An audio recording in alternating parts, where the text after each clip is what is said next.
7h15 ce matin, les coureurs dorment encore d'un sommeil de plomb, mais le staff, lui, est sur le pied de guerre pour une expédition un peu particulière.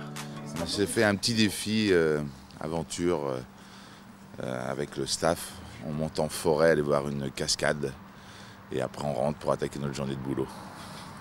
Moi j'y vais parce que je vais être le dernier. Après un quart d'heure de marche, c'est la récompense, une cascade d'une dizaine de mètres, un décor somptueux pour un réveil idéal. On se vide bien la tête et on va être opérationnel nous, en tant que directeur sportif. Les coureurs, je sais pas, mais pour cette dernière étape de montagne, je serai opérationnel. Et pour que le réveil soit complet, certains n'hésitent pas à se jeter à l'eau. Elle est fraîche, Zédou? Ah ouais, elle est fraîche, mais c'est agréable après la petite montée, c'est plutôt sympa. Je vais faire une tentative, mais je doute quand même. Hein. Elle a l'air froide quand même.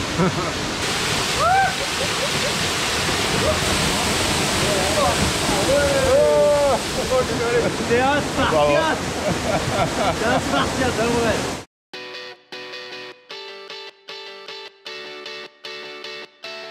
3 heures plus tard, c'est l'heure du départ pour la dernière étape de ce Dauphiné. Ouah, c'est bon. une course de plus. Yes. Sur le trajet, le bus passe non loin de la célèbre côte de Domancy qui a marqué l'histoire du cyclisme français lors d'un championnat du monde à Sallanches. Interrogation surprise. Exactement, il y a eu un championnat du monde où Bernard Hinault s'est imposé, si je ne m'abuse. Quelle année ça s'est passé? Oh là là, 68 c'est en 1980, Bernard Hinault. Il y a quand même 2 décennies, ouais. Je me suis bien planté. Quoi. Arrivé à Megève, Jérôme fait un postulat éloquent. J'ai remarqué un truc, Hubert. En fin d'étape, je grimpe beaucoup mieux. Ah oui. Parce que j'ai perdu du poids. Mais je sais pas, va rouler 2 heures avant, vers 4 heures, 6 heures, tu commences avant, quoi. Puis Quand voilà. tu viens de dire ce que tu viens de dire avec cette réponse-là, tu te dis putain, j'aurais mieux fait de fermer ma gueule.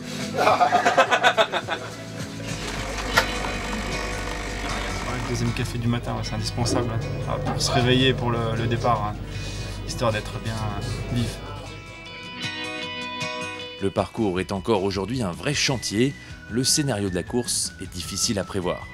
Dernière journée difficile. Encore une fois, il faut que toute l'équipe soit bien mobilisée au départ. Hein. C'est vrai que le profil, c'est pas simple. Maintenant, il y a changement de leader, donc c'est Thibaut Pinot qui est leader. Donc la course va changer, forcément. Mais bon, en ce qui nous concerne, nous, c'est de ne pas rater l'échappée. Voilà. En se préparant pour le départ, Romain rencontre un problème d'oreillette plutôt inattendu. Tu m'entends, Geoff? Ah putain. Ouais, mais il est pas branché. Ah oui.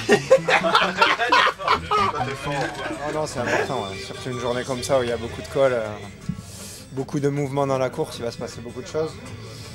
Voilà, il faut avoir les informations essentielles, les éventuels dangers et les écarts aussi entre les différents groupes.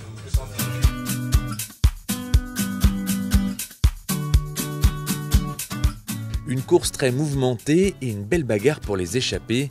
Dans le final, ils ne sont plus que 5 à se disputer la victoire. À l'arrivée, c'est Sepp Kuss qui s'impose à Megève, alors que Daniel Martinez remporte ce critérium du Dauphiné 2020. Si le team Total Direct Energy s'est fait discret sur ce Dauphiné, la course aura permis d'enchaîner de gros blocs de travail pour les échéances à venir. Voilà, c'était une course hyper exigeante à l'image d'aujourd'hui où il y a eu du très haut niveau.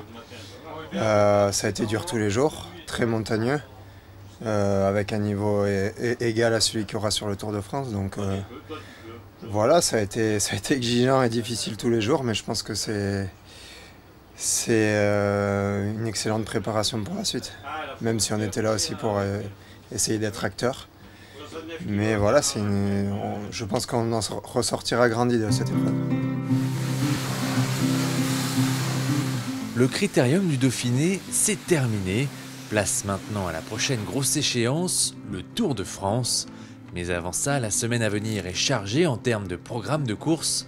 Le team Total Direct Energy sera au Tour du Limousin dans 2 jours, puis au Championnat de France sur route le week-end prochain.